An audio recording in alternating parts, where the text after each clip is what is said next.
آیت ہے 55 لا جناح علیہن فی آبائہن، نہیں گناہ تم پر کوئی، علیہن یعنی کن پر، عورتوں پر، فی آبائہن ان کے باپ کے معاملے میں، یعنی جو ان کے باپ ہیں وہ ان کے سامنے آ جا سکتی ہیں، ولا ابنائہن اور اپنے بیٹوں کے سامنے، ولا اخوانہن اور اپنے بھائیوں کے سامنے، ولا ابنائی اخوانہن اور اپنے بھائیوں کے بیٹوں کے سامنے، ولا ابنائی اخواتہن اور اپنی بہنوں کے بیٹوں کے سامنے، ولا نسائہن اور عورتوں کے سامنے، ولا ما ملکت ایمانہن اور وہ ملک یمین کنیزیں غلام ان کے سامنے، واتقین اللہ بس اللہ سے ڈرتی رہو، ان اللہ کان علی کل شیء شہیدا کہ بے شک اللہ جو ہے وہ ہر چیز پر اچھی طرح واقف ہے۔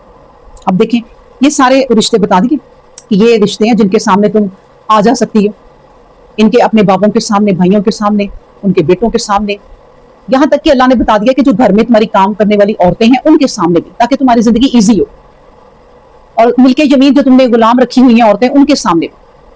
اور اسی طرح نبی کریم صلی اللہ علیہ وسلم نے فرمایا کہ جو چھوٹے بچے ہیں جن کو بالکل ابھی عورتوں کا نہیں پتا، ان کے سامنے بھی تم آ سکتی ہے۔ اب آپ دیکھ لیں کہ جب ہم ان رشتوں کو سمجھیں گے نہیں جو قرآن پاک میں ہمیں بتا دیے گئے ہیں، ان کے مطابق ہم پردہ نہیں کریں گے، ان کے مطابق ہم چلیں گے نہیں، تو دیکھ لیں معاشرے میں کیا ہو رہا ہے۔ استغفر اللہ، معافی مانگنی چاہیے اللہ سے، بخشش کی، اللہ سب کو ہدایت دے۔ اپنے گھروں میں جوان لڑکا ایک نوکر رکھنے کی ضرورت کیا ہے؟ اب یہ خبر جو چلی ہے کہ ایک 18 سال کا لڑکا جو گھر میں آپ نے نوکر رکھا ہوا، اس نے چھوٹی بچی کے ساتھ کیا زیادتی کر دی، اور کچھ ماں کی بچی۔ تو یہ جب تک ہم قرآن کو پڑھ کے اس کے مطابق نہیں نہ چلیں گے، اب دیکھیے اللہ نے ایک ایک نام لے کے کہہ دیا، تو ان ناموں کو اب یاد رکھو۔ اب گھر میں کسی غیر لڑکا جو جوان ہو گیا ہے اس کو آپ کیسے رکھ سکتے ہیں اپنے گھر میں؟ خود سوچیں آپ، مرد اپنے کاموں کے لیے رکھے، لیکن عورتیں جب مرد بھی گھر نہیں ہوتے تو اس لڑکے کو رکھے چھوڑنا، اور کوئی کسی کے دلوں میں جھانک کر نہیں دیکھ سکتا۔ اور خاص طور پہ میں آپ کو بتاؤں کہ اپنے بچوں کے معاملے میں آپ کسی پر، آپ کا رشتہ دار بھی ہے نا اگر، تو اعتماد نہ کریں۔ آپ کے بھانجے بتیجے جتنے بھی قریبی رشتہ دار ہیں آپ کے، کسی پر بھی آپ اپنا بچہ لڑکا ہو یا لڑکی کسی پر بھروسہ نہ کریں۔ کیوں؟ اللہ نے خود بھی کہہ دیا ان رشتوں کو بتا کے، واتقین اللہ، اللہ سے ڈرتی رہو۔ یہ جو رشتے اللہ نے بتائے نا، اور ان کے بعد پھر یہ جملہ کہہ دیا واتقین اللہ، تو یہ نعوذ باللہ یہ جو سگے رشتے ہوتے ہیں کسی وقت ان پہ بھی شیطان آیا ہوتا ہے نا۔ کئی کیسز آپ نے سنے ہیں بہن بھائیوں کے، اس طرح نبی پاک صلی اللہ علیہ وسلم نے بھی اس لیے کہہ دیا کہ جب بچے 10 سال کے 7 سال کے ہو جائیں تو ان کے بستر الگ کر دو، کوئی وجہ ہی ہے نا۔ اسلام میں ہر بات باریک سے باریک بتائی گئی ہے۔ سمجھنے والا دماغ چاہیے، یہ دیکھنے والی آنکھ چاہیے۔ اللہ نے جو آپ کو عقل دی ہے وہ اس قرآن کو پڑھتی رہیں گی تو اور باشعور ہو جائیں گی، اور بصیرت آئے گی آپ کو، چیزیں آپ پر روشن ہونا شروع ہو جائیں گی۔ قرآن کو نہ چھوڑیں۔ آپ خود سوچیں جنہوں نے بالکل ہی قرآن کو طاق میں رکھا ہوا ہے، بالکل ہی نہیں پڑھتے، وہ ان کا کیا بنے گا؟ یہ وہی لوگ ہیں نا جو اب دیکھیں حادثے پھر کتنے بڑے بڑے ہوتے ہیں۔ اپنے گھر میں کسی غیر کو آنے نہ دیں۔ نیک بیوی کی یعنی ایسے نہیں اللہ تبارک و تعالیٰ نے بھی اور نبی پاک صلی اللہ علیہ وسلم نے بھی تعریف کر دی کہ نیک بیوی کیا ہوتی ہے، اپنے میاں کی غیر موجودگی میں کسی کو اندر نہیں آنے دیتی، حفاظت کرتی ہے۔ یہ نہیں ہے کوئی بھی آیا بٹ بیٹھ کے باتیں کرو اور یہ سب پھر برائی کی طرف جاتی ہیں باتیں، اور یہ چھوٹی برائیاں نہیں ہیں، یہ بہت بڑی بڑی برائیوں کی طرف باتیں چلی جاتی ہیں، ان سے گھر تباہ ہو جاتے ہیں اگر آپ قرآن اور سنت کے مطابق نہ چلیں۔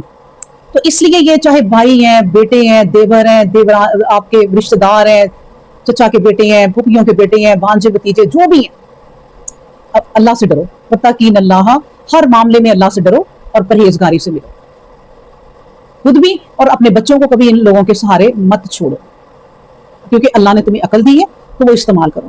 اس لیے اللہ نے رشتے بتا کے بھی کہ یہ تمہارے وہ محرم ہیں جن کے سامنے تم آ جا سکتی ہو، لیکن پھر بھی واتقین اللہ، باپوں سے بھی کہہ دیا، بھائیوں سے بھی کہہ دیا، ماموں سے بھی کہہ دیا، چاچوں سے بھی، پھوپھیوں کے بیٹے، خالوں کے بیٹے، سب اینڈ پہ کہہ دیا واتقین اللہ،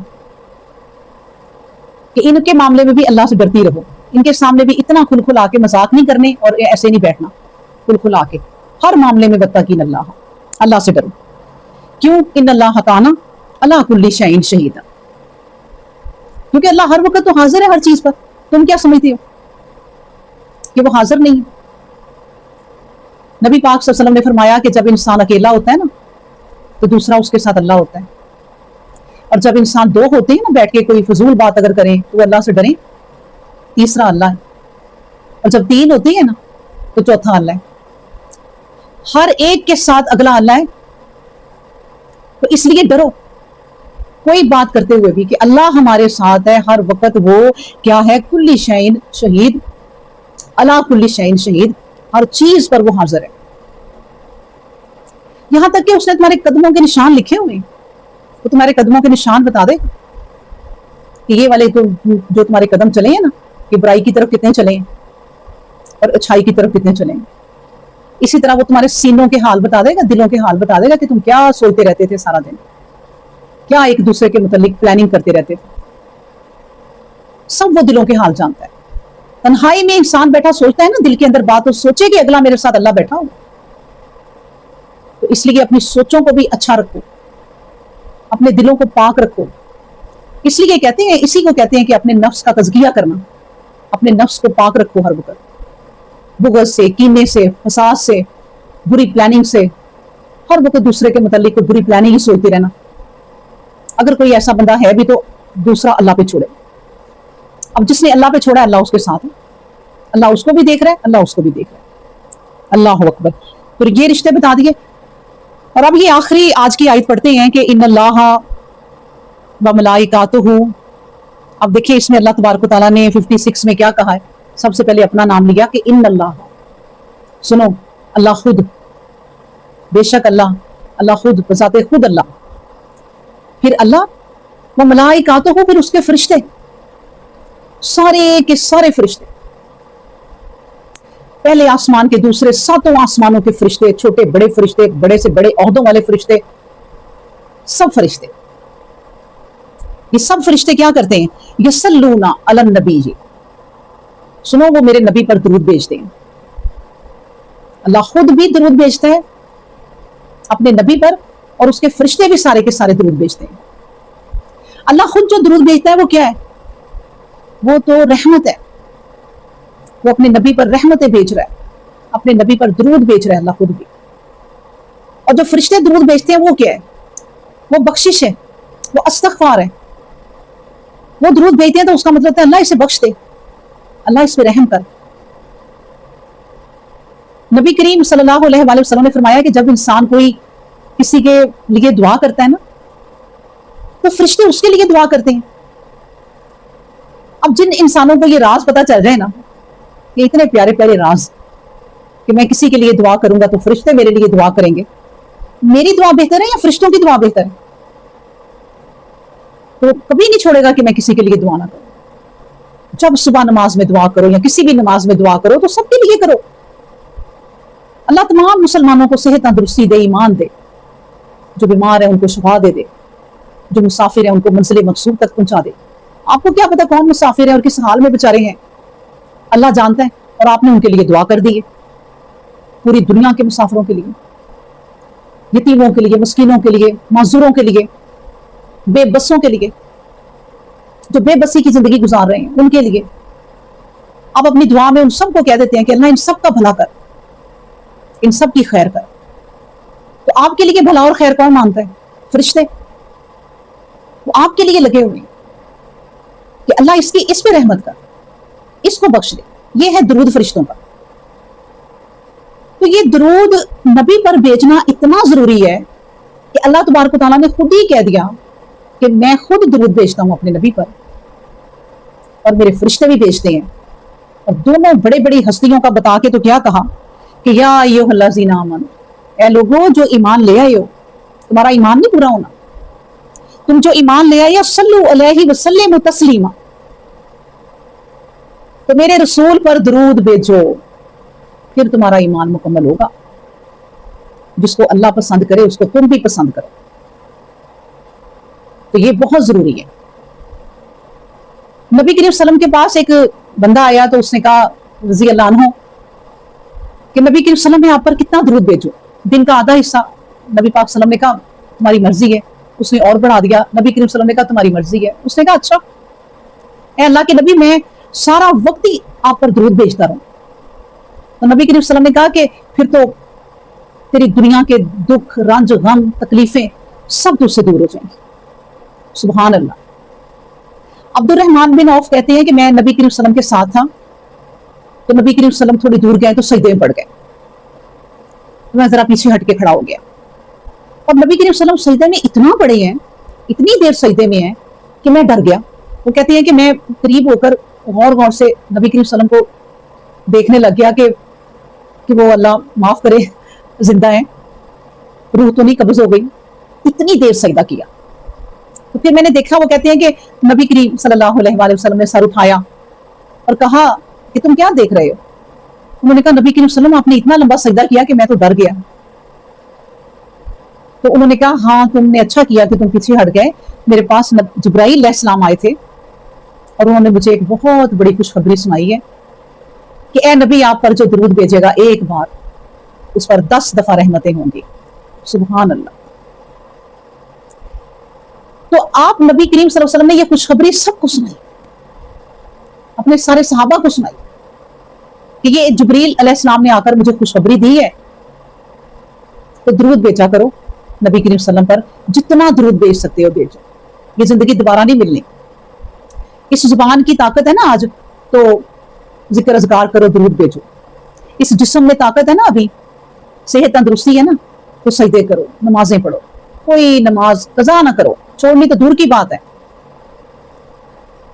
اگر آنکھوں کا نور ہے نا، آنکھیں تمہاری ٹھیک ہیں ابھی تک، تو قرآن پڑھو، ان آنکھوں کا حق ادا کرو، اور جب تم ان چیزوں کا حق ادا کرتے جاؤ گے تو یہ اور اچھی ہو جائیں گی، اللہ صحت تندرستی دے گا۔ جو دل کی، جو میں آپ کو بتاؤں جسمانی بیماریاں ہیں نا، ان کی اتنی فکر نہ کرو، جو روحانی بیماریاں ہیں نا ان کی فکر کرو۔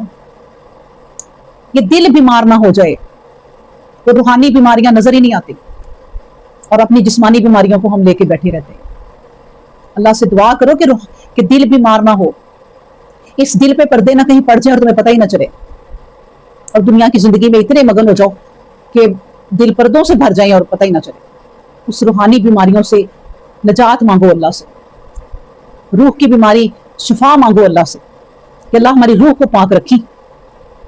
روح کو پاک رکھنا اتنا ضروری ہے کہ دیکھیں کیوں کہ روح نے تو رہنا ہے، کہ جسم گرتا ہے تو روح نکل کے چلی جاتی ہے، وہ رکتا ہے؟ روح رکتی ہے کوئی؟ روح زندہ رہتی ہے۔ اس لیے اس کی حفاظت، اس کی پاکیزگی، اپنے دل کا تزکیہ، اپنے نفس کا تزکیہ بہت ضروری ہے، وہ کرو۔ اور اس تمام ذکر اذکار کے ساتھ ضروری ہے کہ آپ درود بھیجو نبی پر، تاکہ اللہ آپ پہ رحمت بھیجے، آپ کے کام آسان ہوتے جائیں۔ اگر اس دنیا کے کام آسان کرنا چاہتے ہو نا، تو نبی کریم صلی اللہ علیہ وسلم پہ درود بھیجو۔ میں آپ کو بتاؤں آسان طریقہ کیا ہے؟ ویسے تو چلتے پھرتے اٹھتے بیٹھتے عادت پڑ جائے نا تو یہ زبان نہیں رکتی۔ میں آپ کو بتاؤں کبھی کبھی انسان اتنا عادی ہو جاتا ہے کہ اسے پتہ ہی نہیں ہوتا میری زبان پڑے ہی جا رہی ہے اللہم صلی علی محمد وعلی آل محمد، تو پتہ چلتا میں درود پڑھ رہی ہوں۔ اتنا عادی ہو جاتا ہے انسان، یہ عادت ہو جاتی ہے پھر، اور اچھی بات ہے، لیکن پھر بھی دھیان میں بھی رکھو، دھیان سے پڑھو، غور و فکر سے پڑھو۔ اور آسان طریقہ میں آپ کو یہ بتانے لگی تھی کہ ہر نماز پڑھنے کے بعد نا 10 دفعہ 20 دفعہ جس طرح آپ تسبیح کرتے ہو، 50 دفعہ 100 دفعہ جتنی آپ کا دل چاہ رہا ہے درود شریف پڑھ کے اٹھو۔ ہر نماز کے بعد درود شریف پڑھ کے اٹھو، عادت بنا لیں گے یہ درود پڑھنے کی، کہ اللہ اگر اپنے نبی پر درود بھیجتا ہے تو ہم کیوں نہ بھیجیں، جو اللہ کو پسند ہے وہ ہم کیوں نہ پسند کریں۔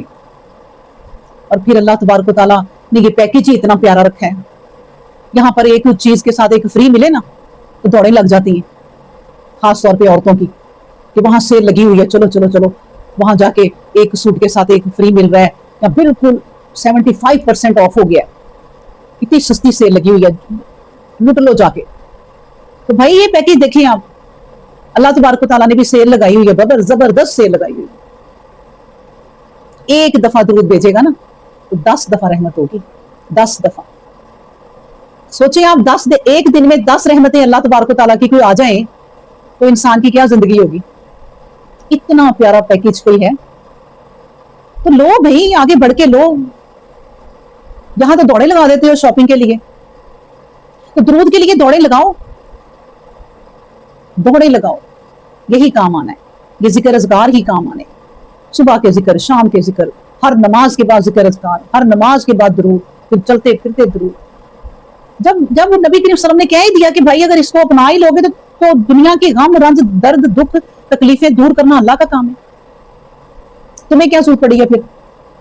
تم بس درود شریف پڑھتے جاؤ اور اپنے کام کرتے جاؤ, اور اپنے کام کرتے جاؤ. وہ جو تم اپنے کام کرو گے نا, عورت گھر کے کام کرے گی, مرد کاروبار کے کام کرے گا, آسان ہو جائے گی. یہ کام ہے تو وہ آسان ہو جائیں گے. اس لیے صلو علیہ وسلم تسلیما, اللہ کے نبی پر درود بھیجو. یہ سب سے اہم کام. اور سب سے پھر یہ کہ اللہ تبارک و تعالیٰ نے جب کہہ دیا کہ میرے فرشتے میں آپ کو بتاؤں کتنے ہیں, مجھے بھی نہیں پتا ویسے, لیکن ایک بات ہے کہ اتنے فرشتے ہیں کہ وہ جو ہے پہلے آسمان کے, دوسرے آسمان کے, تیسرے آسمان پہ وہ طواف کرتے ہیں نا. تو مثال کے طور پہ کہا گیا کہ 70,000 فرشتے طواف کرتے ہیں اوپر, اور اس کے بعد وہ جا کے ایک لائن میں کھڑے ہو جاتے ہیں کہ دوبارہ جائیں گے, اور قیامت تک باری نہیں آتی. اتنے فرشتے ہیں, اور وہ سب کیا کر رہے ہیں؟ درود بھیج رہے ہیں. پھر یہ بات بھی یاد رکھیں کہ جب اتنے فرشتے نبی پاک صلی اللہ علیہ وآلہ وسلم پر درود بھیجتے ہیں تو ہمارے درود کی کیا ضرورت ہے؟ یہ تو اللہ نے ہم پہ مہربانی کی کہ چلو تم بھی آ جاؤ, تم بھی حصے دار بن جاؤ. یہ اللہ کی مہربانی ہے کہ اللہ نے ہمیں یہ خبر سنا دی کہ ان اللہ و ملائکاتہ, اور میں تمہیں بتاؤں میں اور میرے فرشتے درود بھیجتے ہیں نبی کریم صلی اللہ علیہ وسلم پر, تم بھی بھیجو. یہ ہمارے لیے اللہ تبارک و تعالیٰ نے بہتر کیا. ہمیں اس کا شکر ادا کرنا چاہیے کہ اس نے ہمیں جنت کے جانے کے راستے بتا دیے ہیں, ہمیں روشنیاں دے دی ہیں. اللہ اکبر. تو اللہ تبارک و تعالیٰ کا شکر ادا کریں کہ وہ ہمیں قرآن پڑھنے کی توفیق دیتا ہے. جب تک زندگی ہے اس قرآن کے ساتھ لگے رہو, پڑھنے لگے رہو, اس کو سمجھنے لگے رہو, اس میں سے روشنیاں نکلتی آئیں گی. اب یہ دیکھیں ہم نے ایک آیت پڑھی تھی پچھلی کہ یہ اسی سے ملتی جلتی ہے, آیت نمبر 43, وَهُوَ الَّذِي يُصَلِّي عَلَيْكُمْ, وہی تو ہے جو تم پر اپنی رحمت بھیجتا ہے, وَمَلَائِكَاتُهُ, اور اس کے فرشتے بھی. کیوں؟ لِيُخْرِجَكُمْ, کہ تم کو وہ نکالے, مِنَ الظُّلُمَاتِ, ظلموں سے, اندھیروں سے, اِلَى النُّورِ, نور کی طرف لے آئے. وَكَانَ بِالْمُؤْمِنِينَ رَحِيمًا, کیونکہ اللہ مومنوں کے ساتھ رحم کرنے والا ہے. یہ دیکھیں یہاں بھی وجہ بتا دی کہ وہی تو ہے جو تم پر اپنی رحمتیں بھیجتا ہے. اور دیکھیں رحمتیں بھیجنے کے کیا کیا طریقے بھی بتا دیے کہ یہ کرو میں اور بھیجوں گا, یہ کرو میں اور بھیجوں گا. نبی کریم صلی اللہ علیہ وآلہ وسلم نے فرمایا کہ میرے ساتھ جنت میں رہنا ہے نا جس کو, ظاہر سب کو شوق ہے, تو بھی سجدے کرو, زیادہ نمازیں پڑھو, اللہ کے آگے جھکو, تاکہ پھر میں تمہارے لیے دعا کر سکوں گا کہ اللہ ان کو میرے ساتھ کر دے. یہ قرآن اس لیے آیا ہے کہ لِيُخْرِجَكُمْ, کہ وہ تمہیں نکالے من الظلمات, اندھیروں سے. اس قرآن کو نہیں نہ پڑھو گے تو اندھیریوں سے نہیں نکلو گے, کہ دنیا کے کام, ان کی رسم و رواج, یہ سب مار دیں گے, اور انسان ان کے پیچھے مر جاتا ہے, خاندانوں کے پیچھے مر جاتا ہے, اپنی رسم و رواج کے پیچھے مر جاتا ہے, اندھیریوں میں رہتے ہوئے مر جاتا ہے. اور قرآن ہے اِلَى النُّور, تمہیں نور کی طرف نکالتا ہے, روشنی کی طرف نکالتا ہے, زندگی آسان ہو جاتی ہے.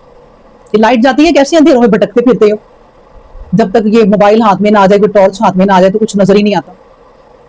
اسی طرح یہ زندگیوں کی روشنیوں میں بھی بھٹکتے پھرتے ہو, اگر قرآن نہیں ہے تو یہ روشنیوں میں بھی بھٹکتے پھرتے ہو, دھکے کھاتے پھرتے ہو, اگر قرآن نہیں ہے تو. یہ اندھیریاں ہی ہیں, تمہیں سمجھ نہیں ہے, تم سمجھو اس بات کو کہ یہ قرآن تمہیں اندھیروں سے نکال کے روشنی کی طرف لائے گا اگر قرآن کو اپناؤ گے. ربک رب العزت عما یصفون والسلام علی المرسلین والحمد للہ رب العالمین.